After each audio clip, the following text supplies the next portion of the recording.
નમસ્કાર ગુજરાત। આજે આપણે ભારતનું બંધારણ જોવાના છે। જે બંધારણ સભાનો અધૂરો ભાગ હતો એ શરૂઆત કરીએ ભાગ નંબર 2થી। તો ચલીએ શરૂઆત કરીએ તે પહેલાં ખાસ કરીને ચેનલ ઉપર નવા હોય તો ચેનલને સબસ્ક્રાઈબ કરી લેવી। વિડીયો પસંદ આવે તો લાઈક કરો અને તમારા મિત્રોને શેર કરવાનું ભૂલવાનું નહીં। તો ઓલાનો થોડોક ઓવરવ્યૂ લઈ લઈએ।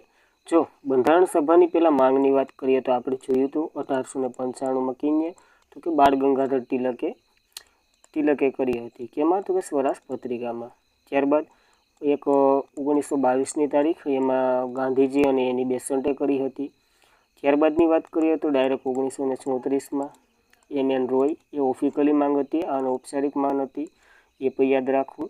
આ પ્રશ્ન ખાલી બંધારણ સભાની માંગ ન હોય તો એન રોયને જ ટીક કરવાના। ત્યારબાદની વાત કરીએ તો 1935માં પછી તો કોંગ્રેસે અને 1937માં અને જવાહરલાલ નહેરુને બધી એ કરી હતી।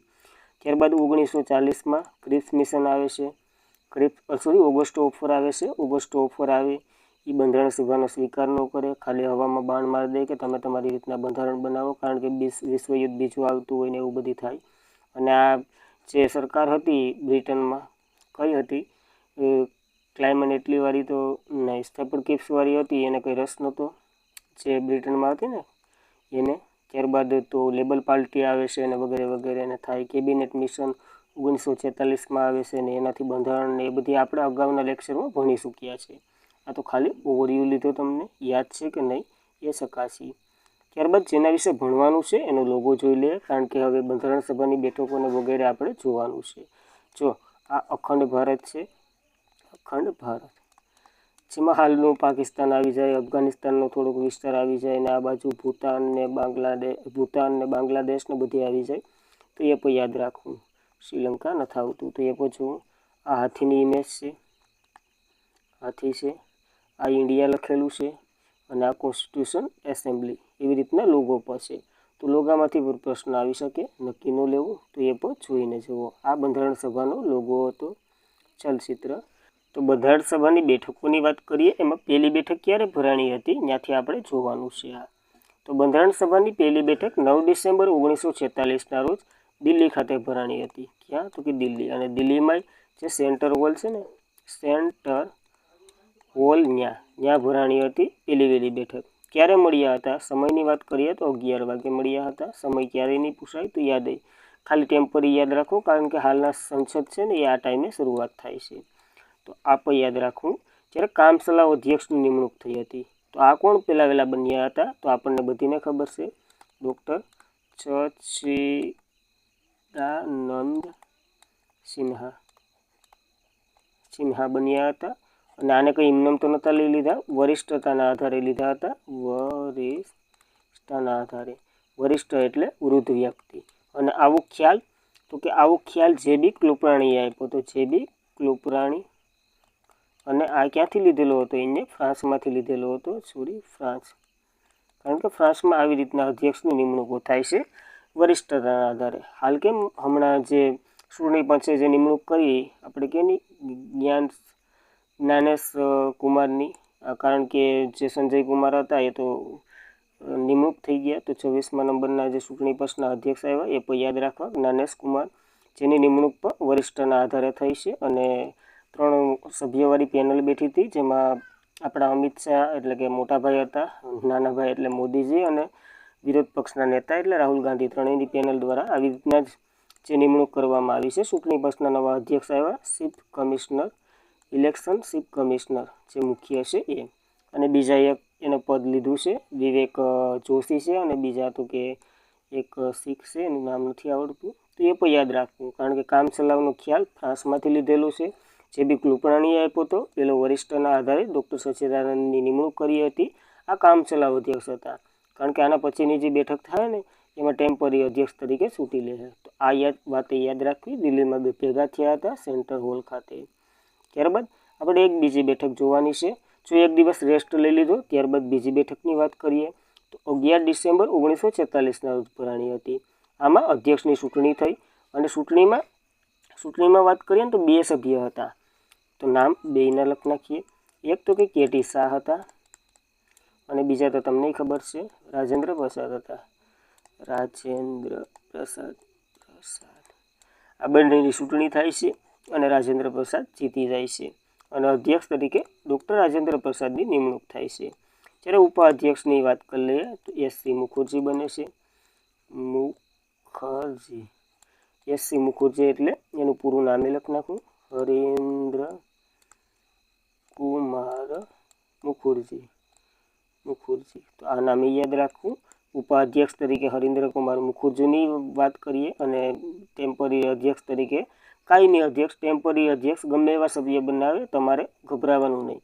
એક કામચલાઉ અધ્યક્ષ પૂછે ને તો ડૉક્ટર સચ્ચિદાનંદ સિન્હા, નકર તો રાજેન્દ્ર પ્રસાદ ટીક કરીને જ આવતું રહેવાનું. જ્યારે કે.ટી. શાહ એના સ્પર્ધક હતા, એટલે સામેવાળા હતા. તો એ પણ યાદ રાખવું. બંને વચ્ચે ચૂંટણી થઈ હતી. રાજેન્દ્ર પ્રસાદ બહુમતીથી બંધારણ સભાના અધ્યક્ષ બને છે, જ્યારે હરેન્દ્ર કુમાર મુખર્જી ઉપાધ્યક્ષ બને છે. સલાહકાર તરીકે બી.એન. રાવ બને છે. બી.એન. રાવ, બેનિગલ નરસિંહ રાવ. તો આ યાદ રાખવું, બેનિગલ નરસિંહ રાવ બંધારણના સલાહકાર બને છે. આ તો કે આઈએસ ઓફિસર હોય છે, કયા આઈસીએસ, ક્યારે તો આઈસીએસ ઓફિસર હાલતું હતું એ જ હતા.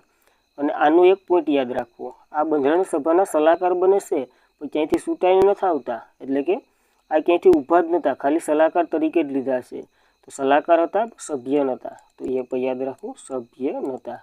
તો આ વાત ખાસ યાદ રાખવી, કારણ કે યાદ રાખવી. અને બી.એન. રાવ બંધારણ, જે બેનિગલ નરસિંહ રાવ આઈસીએસ ઓફિસર હતા, એટલા માટે બંધારણ સભામાં ક્યાંયથી ઊભા નહોતા રહ્યા. સરકારી કર્મચારી હતા, એટલે જે સભ્ય તરીકે તો નહીં, પણ શું કહેવાય, સલાહકાર તરીકે લીધા હતા. તો આમાંથી હું યાદ રાખવાનું, બીજી બેઠક મળે છે 11 ડિસેમ્બર 1946ના રોજ.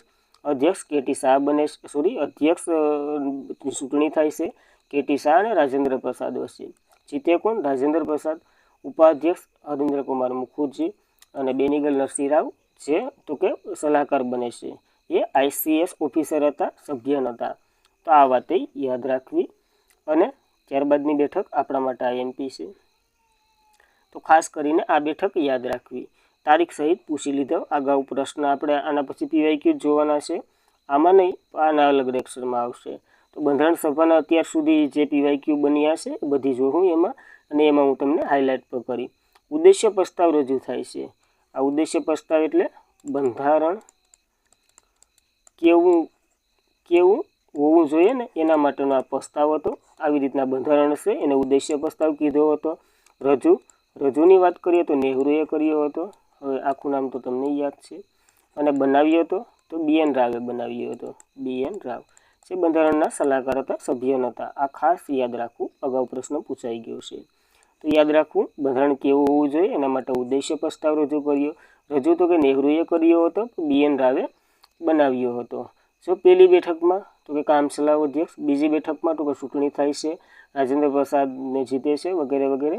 અને ત્રીજી બેઠક તારીખ સહિત યાદ રાખવાની છે. યાદ રાખવાની છે ત્યાં હું તમને કહી જ દઈ. તો તારીખ સહિત યાદ રાખવાની.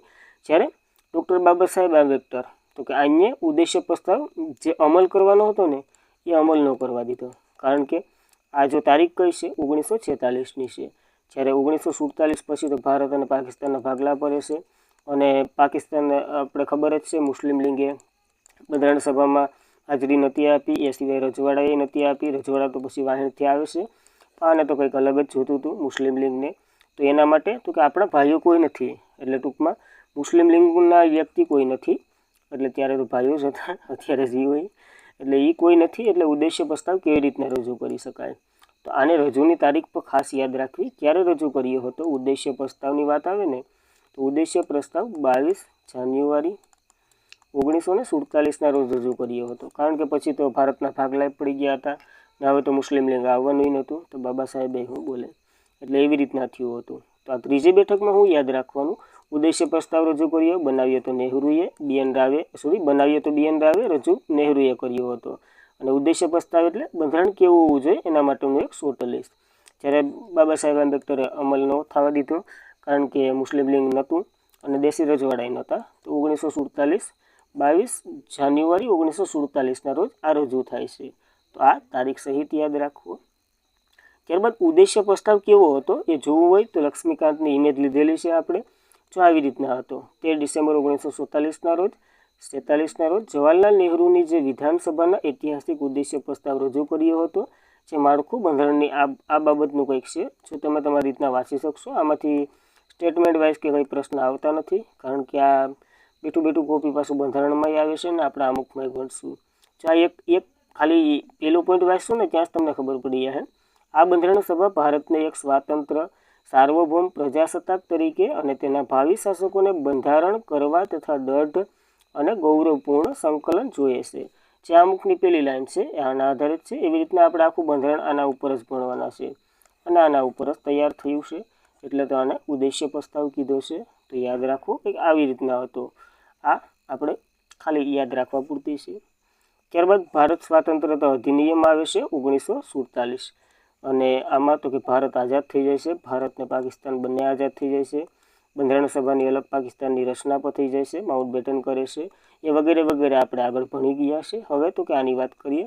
જો બંધારણ સભાની બેવડી કાર્યવાહી શરૂઆત થાય. એક તો બંધારણ કરવું, ત્યારે અધ્યક્ષ કોણ હતા? તો કે ડૉક્ટર રાજેન્દ્ર પ્રસાદનો પી. આ ડૉક્ટર રાજેન્દ્ર પ્રસાદ હતા. ત્યારે ધારાકીય સંસ્થા તરીકે પણ કાર્ય કરે છે. હવે ધારાકીય એટલે કાયદા બનાવવા. તો કાયદા બનાવવા માટેના અધ્યક્ષ તો ડૉક્ટર રાજેન્દ્ર પ્રસાદ નો હાલે. તો આને તો કે જીવી માવણકર એટલે કે ગણેશ, આખું નામ લખ નાખું, ગણેશ વાસુદેવ માવણકર, આ એના અધ્યક્ષ આને રાખે છે. તો એક દિવસ બંધારણ ઘડવાનું અને બીજા દિવસે તો કે કાયદો બનાવવાનો. તો આવી રીતના કંઈક બંધારણ સભા પોતાની બેવડી કાર્યવાહી પણ કરતું હતું. એક દિવસ બંધારણમાં હાજર રહેવાનું, બીજેથી કાયદાના હાજર રહેવાનું. હવે જ્યારે બંધારણ બનાવે ત્યારે અધ્યક્ષ ડૉક્ટર રાજેન્દ્ર પ્રસાદ હોય, કાયદા બનાવે ત્યારે અધ્યક્ષ તો કે ગણેશ વાસુદેવ માવણકર હોય. તો આ પોઈન્ટ પર નોંધી લેવો. અને ધારાકીય કાર્ય તો આપણે ખબર જ છે ક્યાં સુધી હાલ્યું હતું, તો કે છેક 1952 સુધી હાલ્યું હતું. કારણ કે 52-53માં આમ તો 52માં થઈ ગઈ હતી ચૂંટણી, એટલે 52 સુધી હાલ્યું હતું. ત્યારબાદ સંસદ અસ્તિત્વમાં આવે છે ને બંધારણ અમલ થઈ જાય એના 2 વર્ષ પછી એવું બધી હાલે છે. તો ખાસ આ વસ્તુ યાદ રાખવી, કારણ કે બંધારણ જો 1947 પછી બેવડી કાર્યવાહી કરતું હતું. તો આ માહિતી નોંધી લેવી. એક ધારા ઘડવાનું અને બીજું તો કે બંધારણનું. ત્યારબાદ વિભાજન પછી ભારતની વાત કરીએ તો ભારતમાં શું થયું હતું? તો ભારતમાં સીટો ઘટે, કારણ કે મુસ્લિમ લીગને ઓલે વખતે કેટલી 73 જેટલી સીટો મુસ્લિમ લીગ જીત્યું હતું. તો એમાંથી એની સીટો તો માઇનસ થઈ જ જાય. તો એ આપણે માઇનસ કરી દઈએ. તો કુલ બેઠકોની વાત કરીએ તો આઝાદ પછી 299 બેઠકો હતી. જેમાં બ્રિટિશ પ્રાંતની વાત કરીએ તો 229 હતી. આ પ્રાંતોની ચૂંટણી થઈ હતી જેવી રીતના ઓલી હતી એમાં જ. અને રજવાડાની કેટલી હતી? તો કે 70 હતી. આની નિમણૂક હસ્ત હતી. તો બંધારણ સભા અંશતઃ ચૂંટાયેલી હતી અને અંશતઃ નિમાયેલી પણ હતી. આ સ્ટેટમેન્ટ બેઠું જીપીએસસીનું છે, તો યાદ રાખવી આ પણ. અને બંધારણ સભાની વાત કરીએ ને તો આપણે આગળ ચર્ચા તો કરીશું. 167 બેઠકો છે ભરાણી. બધી આપણે નથી ગોખવાની. જો આગળ 3 જોઈ અને એક સીલી જોઈ લેવું એટલે આપણું બંધારણ સભા કમ્પ્લીટ થઈ જાય બધી બેઠકો. કારણ કે એટલામાંથી જ પ્રશ્ન હોય અને બધી જોવા જાઉં તો બહુ હાથ પડી જાય. ત્યારબાદ સ્વાતંત્ર ભારતનું પ્રથમ મંત્રીમંડળ જે 1947માં બન્યું હતું. આ એક ગોખવાનો ટોપિક છે, એટલા માટે તો બધી મંત્રાલયની જે ફાળવણી થઈ એ બધી લખી નાખ્યું. તો નહેરુ પાસે વડાપ્રધાન તો હતા. રાષ્ટ્રીય મંડળ, વિદેશ બાબતો અને વૈજ્ઞાનિક સંશોધનો વગેરે નહેરુ પાસે હતા. સરદાર પટેલની વાત કરીએ તો ગૃહ, સૂચના અને પ્રસારણ હતું. ડૉક્ટર રાજેન્દ્ર પ્રસાદની વાત કરીએ તો ખાદ્ય કૃષિ હતું. જોન મથાઈની વાત કરીએ તો રેલવે અને પરિવહન હતું. આર.કે. સડિયોમનની વાત કરીએ તો નાણાં મંત્રાલય હતું. ડૉક્ટર બી.આર. આંબેડકર પાસે કાયદો હતો. જગજીવન રામ હસ્તાએ સમસ કરે છે. સરદાર બલદેવસિંહ હસ્તાએ રક્ષાસ કરે છે. રાજકુમારી કૌર જે સ્વાસ્થ્ય મંત્રાલયમાં બેઠા હતા અને પ્રથમ મંત્રીમંડળમાં આવનાર મહિલા હતા. તો આ ખાસ કરીને યાદ રાખવું, મહિલા. ત્યારબાદ સી.એસ. ભાભા વાણિજ્ય સંભાળે છે. રફી અહમદ કિડવાઈ સંચાર સંભાળે છે. ત્યારબાદ આગળ જોઈએ તો ડૉક્ટર શ્યામાપ્રસાદ મુખર્જી જેની પાસે ઉદ્યોગ અને આપૂર્તિ છે. વી.એન. ગાડગીલ જે કાર્ય, ખાણ અને ઉર્જા વગેરે સંભાળે છે. તો આ ખાતા એક વખત જોઈને જવા. અને આમાં જે આઈએમપી લાગે ને એ તો ખાસ કરીને, જેમ કે સરદાર પટેલને તો ઓલી ખેલે એ જ હતું ને આ વખતે એ છે. જોન મથાઈ બદલી ગયા, રેલવેમાં આવી ગયા. જ્યારે આર.કે. મુખર્જી ને રાજકુમારી કૌર ને એવા બે પોઈન્ટો યાદ રાખવા. કારણ કે સ્ટેટમેન્ટ વાઇઝ પૂછી લે જીપીએસસી, તો આ ખાતા પણ યાદ રાખવા. ત્યારબાદ સમિતિઓની વાત કરીએ, કારણ કે બંધારણ સભા તો જો બની ગઈ, સમિતિઓની રચના કરવી પડશે, કારણ કે ચકાસે તો ખરી ને બંધારણ કેવું રાખવું કેવું નહીં એ વગેરે વગેરે. તો મોટી કેટલી હતી? તો કે 8 જેટલી હતી, અને નાની નથી યાદ રાખવાની. ટોટલ 21-22 જેટલી સમિતિઓ હતી. ક્યાંક જોઈએ તો 21 લખેલું છે, ક્યાંક જોઈએ તો 22. આ પણ યાદ નથી રાખવાનું, ખાલી મોટી યાદ રાખજો જે બંધારણ સભાની સમિતિઓ હતી એની વાત કરી લીધી આપણે. સમિતિઓ કેટલી હતી? તો 8 મોટી હતી, બીજી બધી નાની નાની હતી. તો આ પણ જોઈ લેવું. જ્યારે પારુલ મુસદ્દા સમિતિના અધ્યક્ષ ડૉક્ટર આંબેડકર, એની આગળ આપણે વાત કરવાના જ છે ડિટેલમાં, કારણ કે મોસ્ટ ઇમ્પોર્ટન્ટ સમિતિ છે. જ્યારે પારુલ સમીક્ષા સમિતિની વાત કરીએ તો અલાદી કૃષ્ણમાચાર્ય અય્યર. જો હવે પારુલ જોઈને ડાયરેક્ટ બાબા સાહેબ આંબેડકરનું યાદ રાખવું.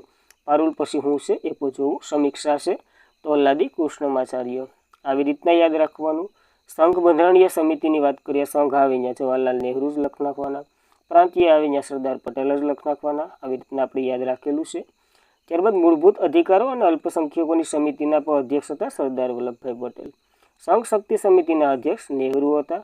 તો આ એક સંઘ ખાસ યાદ રાખવો, કારણ કે સંઘ નહેરુ પાસે છે.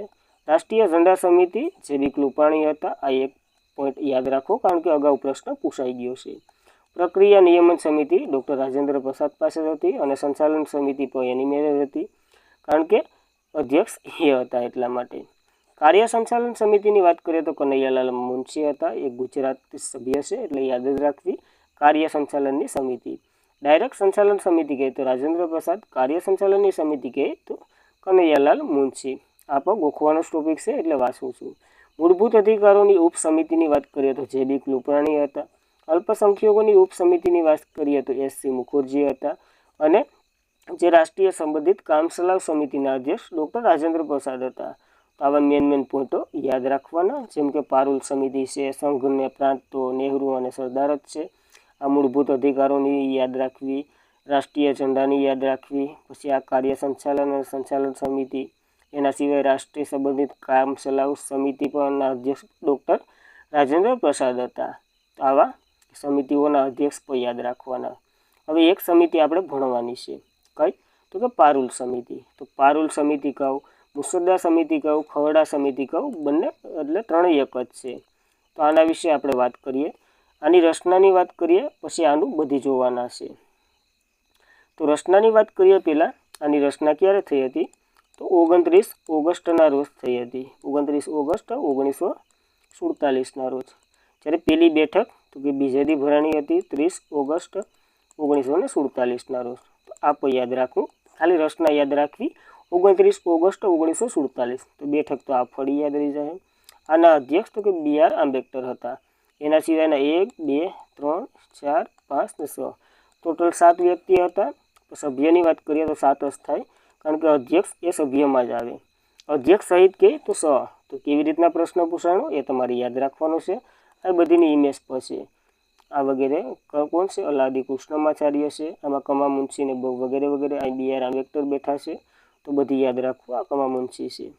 ત્યારબાદ એન ગોપાલ સ્વામી અય્યર, અલ્લાદી કૃષ્ણમા સ્વામી અય્યર, એન ગોપાલ સ્વામી અયંગર, અલ્લાદી કૃષ્ણમા સ્વામી અય્યર, કનૈયાલાલ મુનશી, સૈયદ મોહમ્મદ અબ્દુલ્લા, એન માધવ, ટી.ટી. કૃષ્ણમાચાર્ય. એક વખત પાછા નામ બોલી લઉં, કારણ કે અગાઉ નામે પૂછાઈ ગયા છે, કયો સભ્ય છે અથવા તો નથી એ ભાઈ. તો બી.આર. આંબેડકર અધ્યક્ષ હતા, એ તો આખા ગામને યાદ રહે. એન ગોપાલ સ્વામી અયંગર, અલ્લાદી કૃષ્ણમા સ્વામી અય્યર, કનૈયાલાલ મુનશી, સૈયદ મોહમ્મદ અબ્દુલ્લા, એન માધવ, ટી.ટી. કૃષ્ણમાચાર્ય. તો વગેરે કૃષ્ણ ભગવાનના નામ ઉપર જ છે. આ બેને માઇનસ કરતા એક બી.આર. આંબેડકર અને એક આ સૈયદ મોહમ્મદ અબ્દુલ્લા. તો અહીં કૃષ્ણ છે, અલ્લાદી કૃષ્ણમાચાર્ય. તો યાદ રાખવા, આવી રીતના તમે યાદ રાખી શકો. નકર શોર્ટ ટ્રીકની વાત કરીએ તો ક્યારેય પરીક્ષામાં કામ નથી લાગતી. આ ઇમેજ સહિત બધીના છે. આ કમા મુનશી છે, અબ્દુલ્લા છે, બી.આર. આંબેડકર છે. બધીને તો હું નથી ફરકતો, તમે જોઈ લેજો. કમા મુનશી લગભગ આ બેમાંથી એક છે, વધારે ખ્યાલ નથી, જોઈ લેવા. ત્યારબાદ બંધારણની વાસણની વાત કરીએ તો બંધારણનું વાસણ 3 વખત થયું છે. તારીખ સહિત યાદ રાખવું. 3 વખત. કેટલી વખત? 3 વખત થયું છે.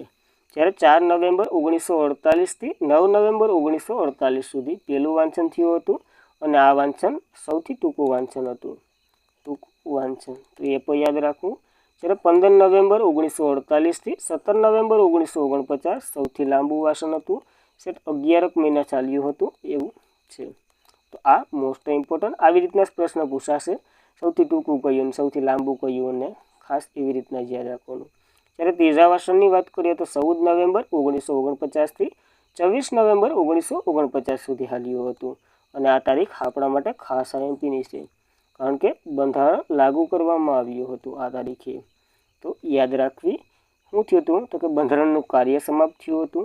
કઈ તારીખ છે? 24 નવેમ્બર 1949. શું થયું હતું તો બધી જોઈ લઈએ. જો બંધારણનું કાર્ય પૂર્ણ થયું હતું, આંશિક રૂપથી લાગુ પણ કરી દેવામાં આવ્યું હતું. જ્યારે બંધારણના સ્વીકારની વાત કરીએ તો સ્વીકારી તો લીધું હતું પણ અમલ નહોતો આવ્યો. તો સ્વીકારવું, અમલ કરવું, અપૂર્તિ કરવું વગેરે વગેરે અલગ અલગ શબ્દ છે, તો તમને સામાનાથી શબ્દ મૂકીને કન્ફ્યુઝન કરે. આપણે જો અમલની વાત આવે ને, કંઈ યાદ ન રાખતા, 1950 યાદ રાખવાનું, કારણ કે હું એમાં બહુ કન્ફ્યુઝ થતો, એટલે આવી રીતના યાદ રાખ્યું 1950. નકર આ તો આખા ગામને આવડતી હોય. 24 નવેમ્બર, 26 જાન્યુઆરી, આમાં જાન્યુઆરી આવે છે, સોરી માય મિસ્ટેક, આમાં જાન્યુઆરી આવે છે. આ 1950 યાદ રાખો ને એટલે એવો એક જ ઓપ્શન હશે. આપણે કાલ PYQની ચર્ચા કરીશું ને, અથવા કાલ કે પરમદી 2 દિવસમાં એક દી આવશે વિડીયો, જ્યારે PYQની ચર્ચા કરીશું ને ત્યારે હું તમને આવી રીતના સમજાવી તો વધારે સમજાશે. જ્યારે શું થયું હતું તો બંધારણનું કાર્ય પૂર્ણ થયું હતું. 284 સભ્યોએ સહી કરી, બંધારણમાં સહી કરી અને સ્વીકાર્યું હતું. તો આ પણ યાદ રાખવું. અને આંશિક રૂપથી લાગુ પણ કરી દીધું હતું, એ પણ જોઈ લે હું લાગુ કર્યું હતું, હું નહીં. પેન બદલાઈ લઈએ. લાગુની વાત કરીએ તો લાગુમાં શું કર્યું હતું તો કામ ચલાવ સરકાર, કામ ચલાવ સરકાર. પછી તો કે કટોકટી, ચૂંટણી અને નાગરિકતા. આ 4 પોઈન્ટ યાદ રાખવા. નકર તો રાષ્ટ્રપતિના શપથ ને વગેરે વગેરે બીજા પોઈન્ટય ગણાય છે, પણ આ 4માંથી મેક્સિમમ પ્રશ્ન આવે છે. કામ ચલાવ સરકારની પસંદ લાગુ કરી હતી, કટોકટી લાગુ કરી દીધી, ચૂંટણી અને નાગરિકતા વગેરે વગેરે લાગુ કરી દીધું હતું. તો આ ખાસ યાદ રાખવું. આને કહેવાય આંશિક રૂપથી લાગુ કરી દીધું હતું, બંધારણ સભાની જે ઓલું થયું હતું એમાં. ત્યારબાદ ત્રીજું વાંચનની વાત કરીએ તો ત્રીજું વાંચન ક્યારે થયું હતું તો આ તારીખ યાદ રાખવી, 24 નવેમ્બર 1949માં, 24 નવેમ્બર 1949માં. અને બંધારણનું કાર્ય પૂરું થયું એટલે ડૉક્ટર બાબા સાહેબ આંબેડકર બોલ્યા તો constitution as settle by assembly be passed, એટલે કે બંધારણ ઓલું શું થયું, પાસ થઈ ગયું વગેરે ખવડાવો ને વગેરે. જ્યારે શા માટે અમલ 26 જાન્યુઆરી 1950ના રોજ કર્યો? તમને બધીને ખ્યાલ છે. 26 જાન્યુઆરી આપણા માટે IMP છે, કારણ કે 1930માં જે નહેરુજી જે રાવી અધિવેશન થયું હતું એમાં જનરલીને ભાગ્યા હતા અને પૂર્ણ સ્વરાજ્યની માંગ કરી હતી, અને પૂર્ણ સ્વરાજ દિવસ તરીકે પણ આપણે ઉજવતા હતા આ જ તારીખને. એટલા માટે 26 જાન્યુઆરી 1930ને પસંદ કરવામાં આવી હતી. તો આ તારીખનો ઇતિહાસ પણ ખાસ કરીને જાણવી લેવો. ત્યારબાદ આગળ ચર્ચા કરીએ તો આ 2 તારીખો આપણા માટે IMP છે. હું જોઈએ આમાં શું થયું હતું તો આ છેલ્લી બેઠક થઈ હતી. આગળ વાત કરીએ મુજબ છેલ્લી બેઠક. હવે આ છેલ્લી બેઠકની વાત કરીએ તો શું થયું હતું છેલ્લી બેઠકમાં? જો એક તો રાષ્ટ્રપતિની પસંદગી થઈ હતી. કોણ હતું? ડૉક્ટર રાજેન્દ્ર પ્રસાદની પસંદગી થઈ હતી. રાજેન્દ્ર પ્રસાદની રાષ્ટ્રપતિ તરીકે. રાષ્ટ્રગીતની પસંદગી થઈ હતી. કયું છે? વંદે માતરમ. પછી રાષ્ટ્રીય ગીત આવી ગયું. હવે રાષ્ટ્રીય જ્ઞાનની પસંદગી થઈ હતી. જ્ઞાન એ કયું હતું? જનગણ મન. તો આ પણ યાદ રાખવા. હવે આગળ આપણે પ્રતીકોનો જે આના પછીનો લેક્ચર આવશે ત્યારે વધારે ચર્ચા કરીશું. રાષ્ટ્રપતિ તો ડૉક્ટર રાજેન્દ્ર પ્રસાદ જ બનાવ્યા હતા. રાષ્ટ્રગીત વંદે માતરમ કેના દ્વારા લખાયું શું છે બધી.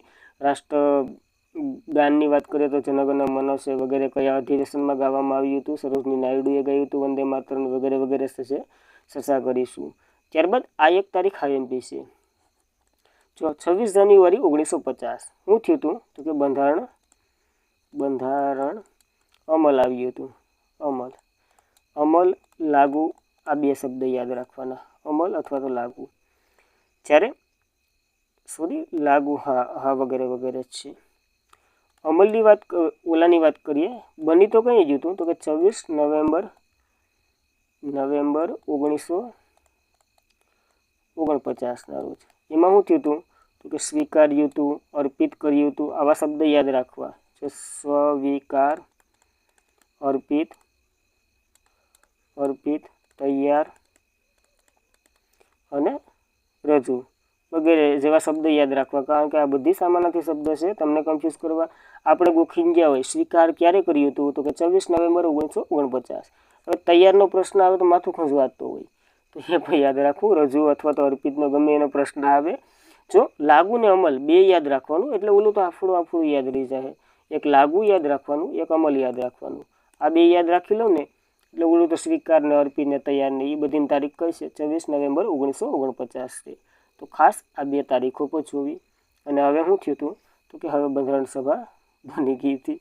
તો ટૂંકમાં શું થયું હતું, બંધારણ લાગુ હવે તો કે બંધારણ લાગુ થઈ ગયું હતું.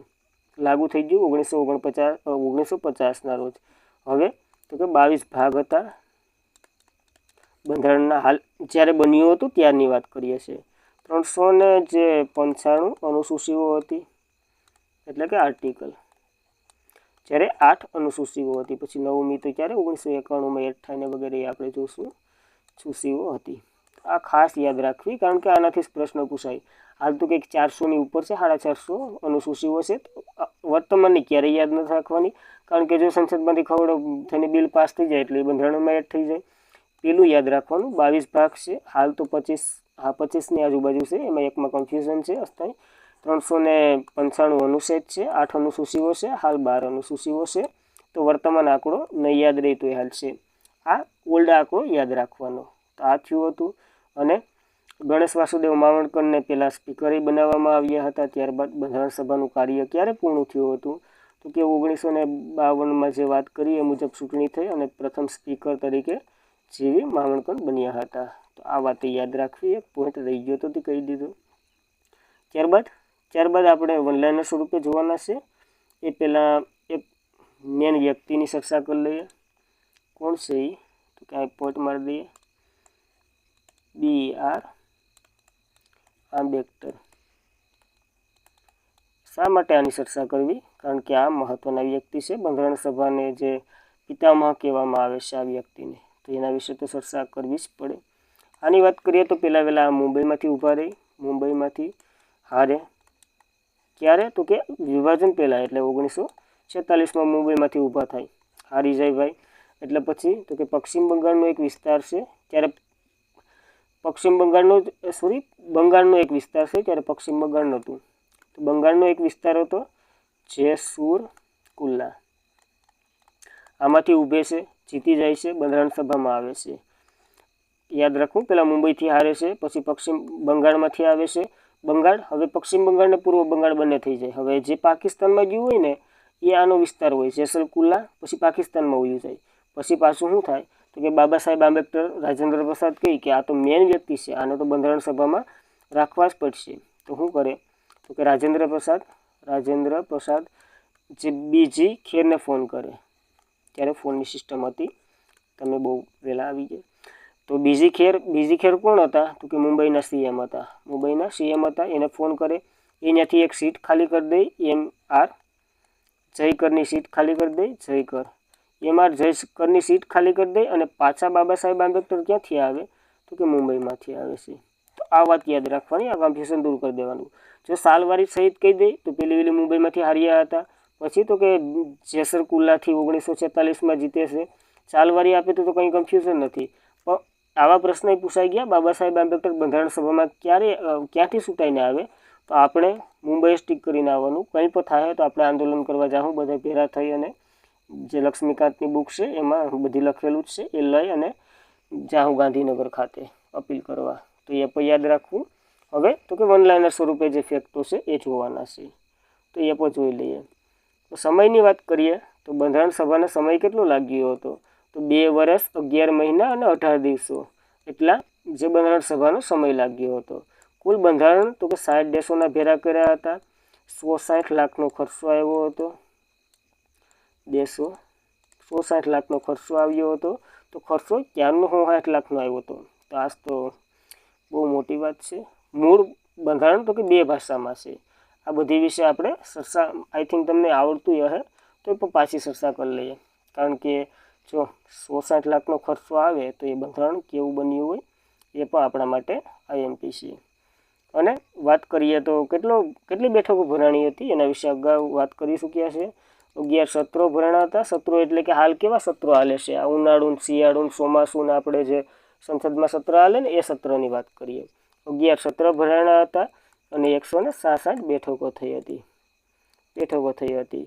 કામગીરી તો એ લોકોએ 114 દિવસ કે એમ કે આસપાસ કરી હતી, આમ લીગલી. તો બધી ભેરા થતા ને એવું બધી કરતા. હવે આપણે જોવાનું. મૂળ બંધારણ 2 ભાષામાં છે, હિન્દી અને ઇંગ્લિશ. બંને ભાષામાં આપણે યાદ રાખવાના. હિન્દીની વાત કરીએ તો હિન્દીમાં કોણે લખેલું છે આપણું બંધારણ? હિન્દીમાં વાત કરીએ તો હિન્દીમાં વસંત કૃષ્ણ વેદે. વસંત કૃષ્ણ વેદ. આ નામે આપણે હિન્દી જેવું જ લાગે છે એટલે એવી રીતના યાદ રહી જાય. વસંત કૃષ્ણ વેદ જેને હિન્દીમાં લખ્યું છે.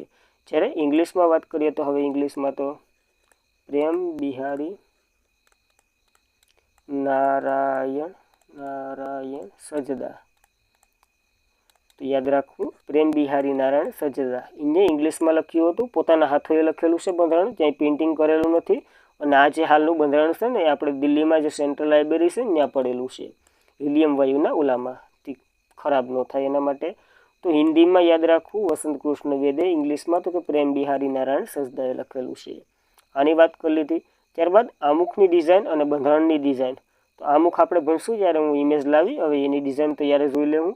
આ કોને તૈયાર કરી છે? તો કે રામ મનોહર સિન્હાએ તૈયાર કરેલી છે આમુખની ડિઝાઇન એક. અને એમાં અહીંયા ખૂણામાં એની ટૂંકી સાઇનેજ છે, આમ દેવનાગરી લિપિમાં રામ, એ ક્યારે નહીં પૂછાય તો યાદ રાખવી. જ્યારે ડિઝાઇનની વાત કરીએ બંધારણની, તો આખા બંધારણમાં જે પેજો છે ને એની સાઈડમાં જે આવી રીતના બધી ડિઝાઇન આવે ને એ ડિઝાઇન તો કે નંદલાલ બોઝે કરી છે. નંદલાલ બોઝે. તો આ ડિઝાઇન નંદલાલ બોઝે કરી છે. જ્યારે રામ મનોહર સિન્હાએ જે અમુકની ડિઝાઇન કરી છે તૈયાર, અને નંદલાલ બોઝે આ બંને તો કે શાંતિનિકેતનના શિષ્ય હતા, જે પશ્ચિમ બંગાળમાં, હાલ તો બંગાળમાં આવેલી છે, એના શિષ્ય હતા બંને. ભાઈ આપણે રવિન્દ્રનાથ ટાગોર પાસે ભણેલા હતા બંને, તો પછી એમાં તો કંઈ ઘટે જ નહીં.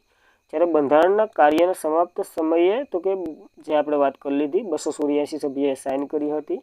આમાં ઘણા વ્યક્તિ હતા, એની પર આપણે છેલ્લે વાત કરશું. બંધારણના સ્વીકાર અર્પણ મંજૂર ક્યારે થયું હતું? આ તમને વાત કરી દીધી એ મુજબ. ક્યારે થયું હતું? તો કે 26 નવેમ્બર 1949ના રોજ. એ લખાતું નથી થોડુંક. 1949ના રોજ યાદ રાખવું, બોલવું એ પ્રમાણે. જ્યારે અમલ અથવા તો અમલની તો એક જ છે, અને લાગુ આ બંને તો 24 જાન્યુઆરી 1950ના રોજ. તો આ તારીખ ખાલી 50 યાદ રાખો એટલે બધી યાદ રહી જાય, મારી ગેરંટી છે. મૂળ બંધારણ આપણે જે દિલ્હીમાં સેન્ટ્રલ લાઇબ્રેરી છે ને હિલિયમ વાયુમાં સમર્પિત છે. હિન્દી અને ઇંગ્લિશ બંને કોપી છે જે આપણે જોઈએ મુજબ. ત્યારબાદ થોડાક આવા ફેક્ટો પર જોઈ લઈએ. ગાંધીજી અને મોહમ્મદ જીના બંધારણ સભાના સભ્ય હતા કે નહોતા? આન્સર આપવાનો ટ્રાય કરો. તો કે નહોતા. તો આ પણ યાદ રાખવું, ન હતા. જ્યારે એક એંગ્લો ઇન્ડિયન હતા બંધારણ સભામાં, ફ્રેન્ક એન્થની. જ્યારે પારસી એકમાત્ર હતા, કોણ? તો કે એસપી મોદી. તો આવા ફેક્ટો પણ યાદ રાખવા. તેજ બહાદુર સિપરુ અને જયપ્રકાશ નારાયણ બંધારણ સભાના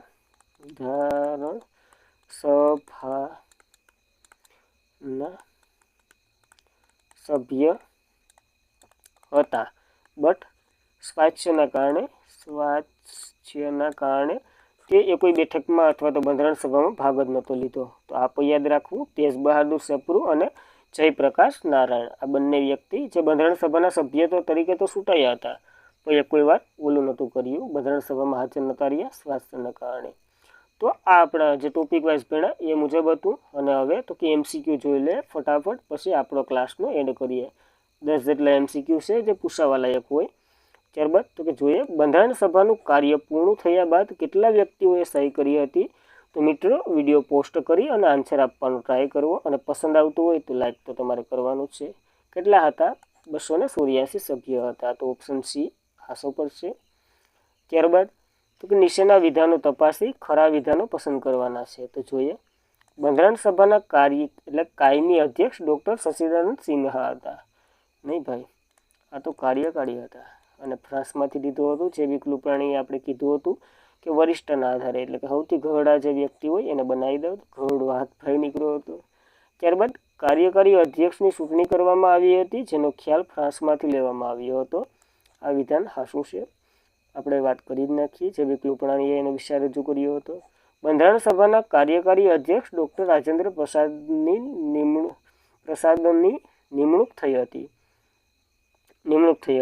કાર્યકારી ના આવે, કાર્યકારી તો આગળ જોઈ લીધા, આ તો કાયમી હતા.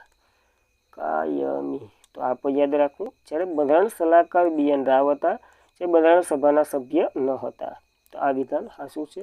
આ ખોટું છે, આ ખોટું છે. આપણે કયા પૂછ્યા? હાસા પૂછ્યા. તો હાસા 1 અને 4, એટલે કે ઓપ્શન નંબર એ આવશે. તો યાદ રાખવી આવી માહિતી. જો આવી રીતના મમરા ફિટ કરી દે આપણે, એક તો પરીક્ષામાં ટેન્શન હોય, પછી સ્પીડ તો કંઈ ઘટી નહીં એવી 108 ની ઘોડે જાતી હોય, તો એ પૂછવું. ત્યારબાદ બંધારણ સભાના ઉપાધ્યક્ષ કોણ હતા? તો કોણ હતા? હરીન્દ્ર કુમાર મુખર્જી હતા. ડૉક્ટર રાજેન્દ્ર પ્રસાદ પ્રમુખ અધ્યક્ષ વગેરે. બેનીગલ નરસિંહ રાવ સલાહકાર હતા. બાબા સાહેબ આંબેડકર મુસદ્દા સમિતિના અધ્યક્ષ હતા, વગેરે વગેરે. હરીન્દ્ર કુમાર મુખર્જી આપણો જવાબ આવે છે. તો ત્યારબાદ આગળના પ્રશ્ન તરફ જઈએ. નીચેના વિધાનો તપાસી ખોટા વિધાનો પસંદ કરવાના છે. તો જોઈ લઈએ ખોટા. વિભાજન પછી બંધારણ સભામાં કુલ સભ્ય સંખ્યા 299 હતી. તો આ વિધાન 100% સાચું છે. જેમાં બ્રિટિશ પ્રાંતમાં 299 સભ્ય છે, અને 299 તો હું દેશી રજવાડામાં 70 ક્યાંથી આવે? આ વિધાન કોઈ પણ પ્રકારથી સાચું ન થાય. કેટલા હતા? 229 હતી. જ્યારે દેશી રજવાડામાં 70 હતી, એ વાત 100% સાચી છે.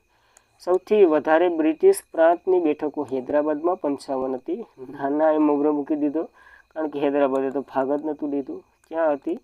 સંયુક્ત પ્રાંતમાં હતી. આની આપણે અગાઉનું લેક્ચર લીધું, એમાં ચર્ચા કરી ચૂક્યા છે. આ તો ખાલી મોગરો મૂક્યો. સૌથી વધારે રજવાડાની બેઠક મૈસૂરમાં હતી 7. તો આ પાછું. તો 1 અને 4 ક્યાં સુધી ખોટા પૂછ્યા છે? ખોટાની વાત આવે તો 2 અને 3. તો ઓપ્શન નંબર સી આવશે. ત્યારબાદ આગળના પ્રશ્ન તરફ વધીએ તો બંધારણ સભાના ઉદ્દેશ્ય પ્રસ્તાવને ક્યારે રજૂ કરવામાં આવ્યો હતો અને કોના દ્વારા? તો નહેરુ દ્વારા રજૂ કરવામાં આવ્યો હતો. નહેરુના 2 ઓપ્શન છે. હવે તારીખ જોઈએ. આ તો બીજી બેઠક થઈ હતી, ત્રીજી બેઠક આ થઈ હતી. ઓપ્શન નંબર ડી આવશે. જ્યારે BN રાવને અને આંબેડકરને કંઈ લેવા દેવા નથી ઉદ્દેશ્ય પ્રસ્તાવ સાથે.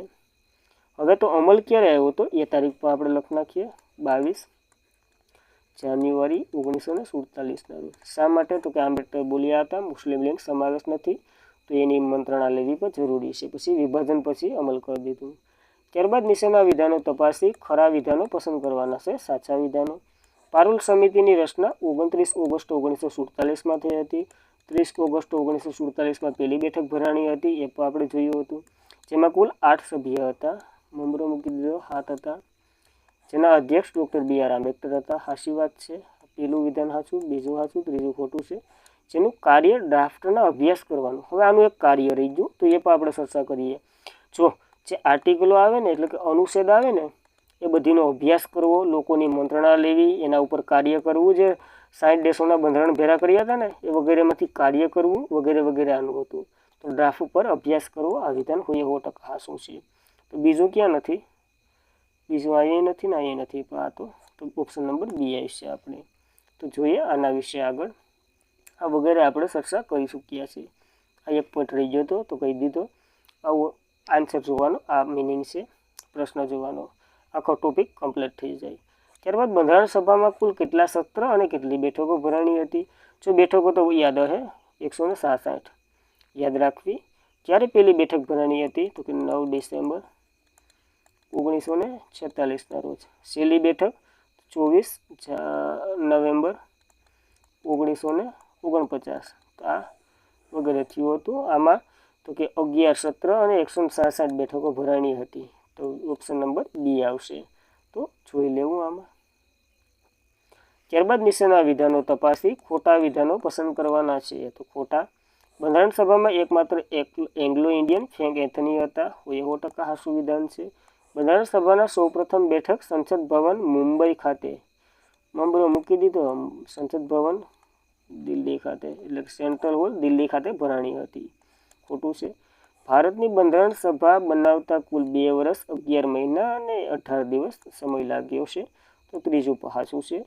તો ખોટું કયું છે? માત્ર 2 ખોટું છે. તો આ વિધાન જોઈ લેવા. ત્યારબાદ કયા દિવસે કોંગ્રેસે પૂર્ણ સ્વરાજની એટલે કે પૂર્ણ સ્વરાજના દિવસ તરીકે ઉજવવાની વાત કરી હતી? તો 1930. કઈ તારીખ હતી? 26 જાન્યુઆરી 1930ના રોજ. અને આના માટે 26 જાન્યુઆરી 1950ના રોજ આપણે બંધારણ લાગુ કર્યું હતું આ દિવસના કારણે. નકર તો બની તો 2 મહિના પહેલાં ગયું હતું. તો એ પણ જોવું. ત્યારબાદ નીચેના વિધાનો તપાસી ખરા વિધાનો પસંદ કરવાના છે. હાસા વિધાનો. બંધારણ સભાની અંતિમ રૂપથી છેલ્લી વાર 26 નવેમ્બર 1949માં મળી હતી. 26 નવેમ્બર ના, આ વિધાન મને નથી લાગતું. જોઈએ હવે આગળ આને લાઈટ કરી દે. ભારતનું બંધારણ ભારતના લોકો દ્વારા રચાવું આવું હતું. હા, આવું જ થયું હતું. કેબિનેટ મિશને અપ્રુવલ આપ્યું હતું. બંધારણ સભાના પ્રાંતીય બંધારણીય સમિતિના અધ્યક્ષ વલ્લભભાઈ પટેલ હતા. આપો હાસુ, પ્રાંત એટલે વલ્લભભાઈ. હવે બંધારણ સભાના સિમ્બોલ વિભાજિત ભારતનું ચિહ્ન હતું. આ એક ખોટું છે. તો ખરા વિધાનો પસંદ કરવાના છે. તો સાચું કેમાં નથી? આ નહીં આવે. આ બેમાંથી છે. હવે એક બીજું તો સાચું જ છે. તો ત્રીજું આ ઓપ્શનમાં જ મિસ્ટેક છે. 1, 2 અને 3 આઈ થિંક 3 હાસા હોય. અંતિમ સભા રૂપની છેલ્લી વાર બેઠક 24 નવેમ્બર 1949માં મળી હતી. ના, 24 નવેમ્બર 1949માં મળી હતી. આપણે જોયું હતું રાષ્ટ્રપતિને અને રાષ્ટ્રગીતને બંનેને સમર્પિત આપ્યું હતું. આ વિધાન એ ખોટું છે. તો વિધાન નંબર 2 અને 3 આવશે. તો આ પ્રશ્ન જરાક ચેક કરી લેવો. નકર આગળના લેક્ચરમાં આપણે એવું હોય તો આનું સોલ્યુશન આપી દેવું. તો આજના માટે મિત્રો એટલું જ હતું. ખાસ કરીને જો મારી ભણાવવાની શૈલી તમને પસંદ આવતી હોય તો એક સારી એવી મસ્ત મજાની કોમેન્ટ કરી દો. વિડીયોને લાઇક કરી દો. ચેનલમાં પહેલી વખત હોય તો સબસ્ક્રાઈબ પણ કરી દો. અને thank you for watching this video. જય હિન્દ, જય ભારત. આપણે અગાઉ પેલા PYQનો લેક્ચર જોશું બંધારણ સભાના. ત્યારબાદ સિંહો અને એવા બધી લેક્ચરો પણ આવશે. કન્ટિન્યુ આપણે આખું બંધારણ કમ્પ્લીટ કરવાના છે.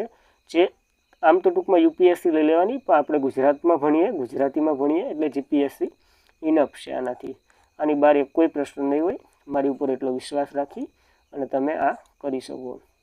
તો thank you for watching this video. જય હિન્દ, જય ભારત. જય હિન્દ.